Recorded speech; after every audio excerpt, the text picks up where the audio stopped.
Welcome to Backpage Blues. There is an awful lot to get through. I'm joined by Charlie the Hurricane Skillen from the Mail Online. How are you? I'm not very happy. Recovered from last night? Oh, just about. I mean, I'm happy with this. This is quite old school, isn't it? It is. It's been far too long. Yeah, but we've got to get straight into it, Charlie. What is wrong with Chelsea Football Club? What's right at the minute? There's not a lot right, is there? I mean, it seems incredible. Look, I think we've got to keep something in perspective. You look at the league position, and you know we're fourth. We're not 15, 16 when Mourinho was sacked, which was what were we, 16th, 17th, and there was still in the Champions League, still in the FA Cup, got to the semi-finals. But it should have been in the final. I mean, that was a disgraceful. We're clutching at straws here, aren't we? We really are. And look, I said to Sophie after the game, I thought that last night was absolutely terrible. It was a terrible performance. It was arguably the worst performance we've had under Conte. But the problems at the club are so much bigger than that, and I'm more kind of down now about the club as a whole rather than we lost points and Tottenham won. And look, at the minute, I don't think we're going to get top four, unless something changes. Well, out of Tottenham, Liverpool, and Chelsea, someone is going to miss out. Well, there's two teams with very good form there, or reasonable form anyway. Very good form in the case of Tottenham, and one team in terrible form, which is us. So that doesn't augur well.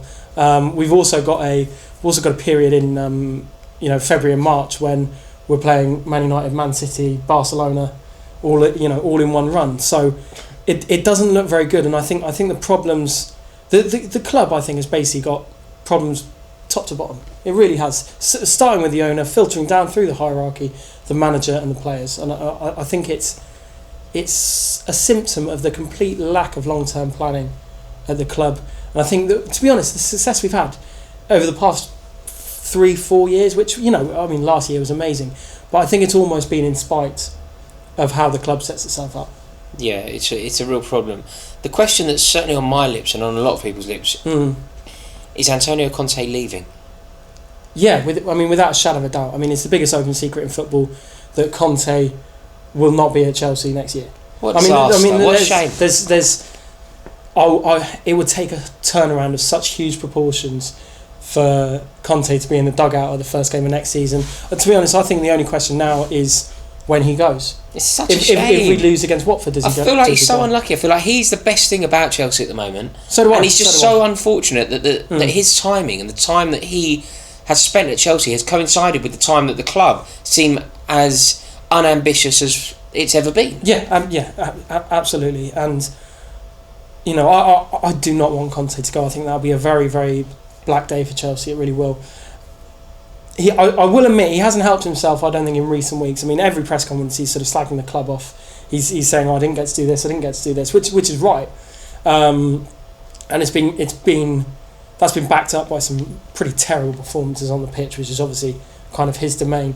I thought he was completely tactically outclassed by Wenger of all people in the semi-final, and then the way the team set up on last night there was no organisation there whatsoever. It was a bit of a disgrace. But having said that, I do think that, like you say, Conte's the best thing about the club. I think after winning the league in such style, and not just winning the league, he completely 30 wins in 38 games, and it was, I've never seen anything so blatantly down to the manager. He completely changed the system. He turned Victor Moses and Marcos Alonso into title-winning wing-backs. I mean, say that to me 2 years ago, I'd have when Victor Moses wasn't getting in the Stoke team or exactly. And he should have been back to the hill. Chelsea have already played 40 games now, and compared to 21 at this stage last season. That's in all competitions. Conte knew that big things were going to have to happen in the summer. They didn't. The team inarguably got weaker because we sold Costa to get Morata in, we sold Matic to get Bakayoko in, and then there was a few little squad players. The only new arrival that's been an unqualified success is Christensen, who was our player anyway. Yeah.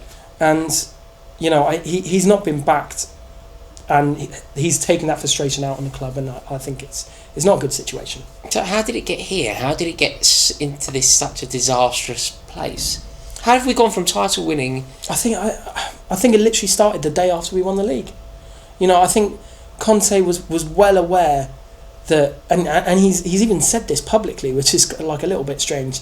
He knew that he eked everything out of those. I mean, let's face it was only about 14 players that we actually used regularly last season. And have we added to that? Not really. But bear in mind we're in the Champions League, and yes, we're through. But he knew we needed massive reinforcement. I mean, what's the first thing we did when we won the league for the first time under Mourinho? We bought Michael Essien, who went straight into midfield. The other thing that I think we did then that we haven't done now is sign players that forced other players to up their game. I was reading an interview that Frank Lampard had done recently talking about Michael Ballack, and he said, well, all of a sudden Chelsea are signing Germany's most important player, the captain of the World Cup finalists. Yeah.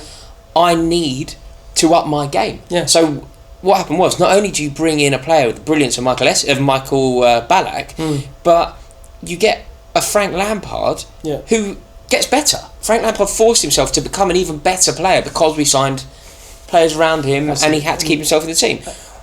That hasn't happened, has it? No, of course not. Eden Hazard isn't looking at the bench going, oh God, if I have an off day, who's going to take my place? He's first name on the team sheet irrespective of It's completely incomparable. And you think those Lampard and Ballack, you think of the other players we had. We still had Essien. We think Deco was one of the great players in world football. Couldn't get in the team. And he couldn't get in the team. Yeah. And it's just indicative of where Chelsea see themselves now. And I don't believe Conte when he says he has nothing to do with these transfers. But I think... But he doesn't. Why don't you believe him? I've always thought that's the case. The way that it works at Chelsea Football Club is somebody buys the players, and your responsibility as manager is to get that group of players playing as effectively as possible. Why don't you believe that? Because I do believe he has some input. But Antonio Conte hasn't signed Ross Barkley. No, of course not. Antonio Conte hasn't been scouting Everton for 18 months. I mean, Barkley is a very well-known long-term club target. I mean, God knows why. But I think players like Morata and Bakayoko, I think they were on Conte's list. I think they were some way down it. It's particularly Bakayoko. It was well known Conte wanted Vidal. It was well known he wanted Alexandro for the left-hand side.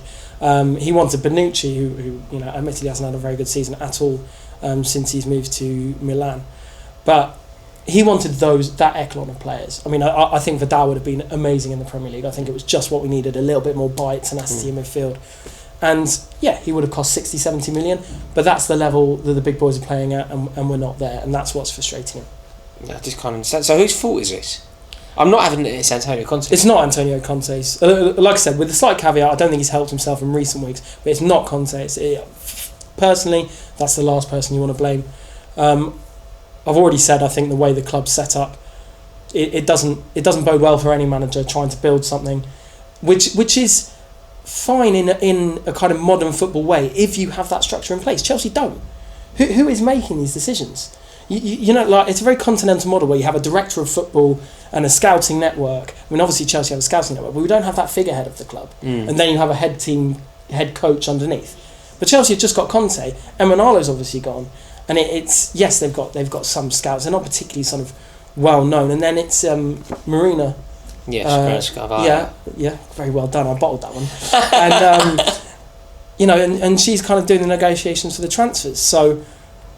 And I just think the whole setup of the club is a bit rotten, to be honest. I think it's a little bit backward. And to be honest, I think what not enough people are doing. I mean, I know certain players get dug out all the time, but these are internationals. These are £40 million players. I think there's no real characters or leaders in the team. And I think some of the individual performances, I think a lot of players want to look at themselves as well. What do you think we are currently with 2 world-class players? 3 maybe if you include Kante? I'm thinking Thibaut Courtois is world-class. Yeah, absolutely. Eden Hazard is world-class. N'Golo Kante is world-class. And possibly I'd say Azpilicueta, you do very well to find a better defender than him. But certainly those 4. And look, you're reeling off the Lampard, Ballack, Drogba, Cech era. I mean, the problem is we've got those 4. Couple of other effective players like Alonso, Christensen could one day be world class, but then beyond that, personally I think Cahill's had his day as a first choice option. I don't think the bench doesn't feel going to change. Are we gonna? We seem to be the only club who are taking financial fair play seriously. Yeah, I mean I think a lot of that is tied up in whether Chelsea get the new stadium or not. I think. Yeah, I mean we do. I mean that's why Man City are spending now, because new FP laws are going to come in which might restrict them. But they will have the best squad the world has ever seen. Well, arguably they've already got it. They've certainly got the best manager in the world at the minute. Yeah, it just showed it. Nothing has made it more stark and more apparent. The ambitions of the club. They get an injury to Leroy Sané, and suddenly they're outbidding for Morris. They're 15 points clear in the league, and they've just gone and bought that defender Laporte. That is ambition, isn't it? Yeah, and we're not just losing out on those players. We're not even there. Well, it boggles my mind why Chelsea weren't in for Aubameyang. Sanchez, exactly. I mean, the thing with Aubameyang, we held the keys to that deal, so we could have gone direct to Dortmund. We could have gone direct to Dortmund. Said, "You like the look of Batshuayi? Guess what? What a mate! Do you see? Yeah, exactly. It's ludicrous. But Chelsea weren't going to pay 56 million for a 29-year-old or whatever. It's just not in the club's makeup at the minute. But we're some way away from doing that. And a nice uplifting video. Yeah, isn't it just, eh? And look, I do get people going like, oh, it's Chelsea, it's not too bad, you're still in contention. But it's not the point. Like I said last night, it's not the point, one or two results here and there. It's more about the overall structure of the club. And I think it's... Can we beat Barcelona? Is there any hope? Well, people are saying, well, look at 2012 and whatever. The characters in that team is ridiculous. I mean, look, it doesn't look good. Let's put it that way. I'm more looking forward to the holiday with my pal. Yeah, than I am. We'll have a lovely drink down the Ramblas. Yeah, but we could be out. We could actually be out by the time we even get there, depending on how that home leg goes. Yeah. Beautiful. What a lovely video. I really hope you enjoyed this one. If you did, do us a favour, give it a like and click subscribe. Let us know your thoughts in the comment section below. As soon as this video goes live, we're both going to be sitting in the comments. So we look forward to having a chat with you there. Come on, Chelsea.